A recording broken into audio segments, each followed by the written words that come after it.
درواغ ویل. د درواغو تعریف: درواغ د حقیقت څخه خلاف خبره کولو یا تاییدولو ته درواغ وایي. د درواغ ویلو ډولونه: د ځانه کیسه جوړول او نورو ته بیانول، په حقیقي کیسه کې الفاظ بدلول، په کیسه کې د شانو تعداد زیاتول یا کمول، د کیسې مثبت برخه پټول او یوازې ضررناکه برخه بیانول د شر په نیت، د نورو درواغ تاییدول. د درواغ ویلو لاملونه: عادت، تکبر او مغروري، هیره یا د حافظې کمزوري، تهدید یا بیره، په خبرو کول کې بې پروایي، په اسلام کې د درواغ ویلو سزا.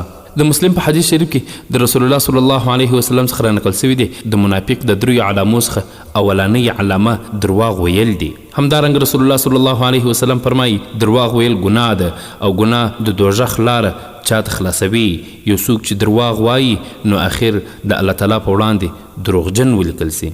همدارنګه الله جل جلاله فرمایي الله تعالی تجاوز، اسراف کوونکی او دروغجن ته هدایت نه کوي. د درواغو د جواز حالت: د مسلم په حدیث کې چې ام کلثوم روایت کړی دی په درې حالت کې درواغ ویل جایز دی. اول، د دشمن په مخ کې، دویم، د دوو کسانو د جوړې او اصلاح په وخت کې، دریم، د خاوند او میرمنې په خپل منځ کې د مینې او ګرانښت د زیاتولو په خاطر.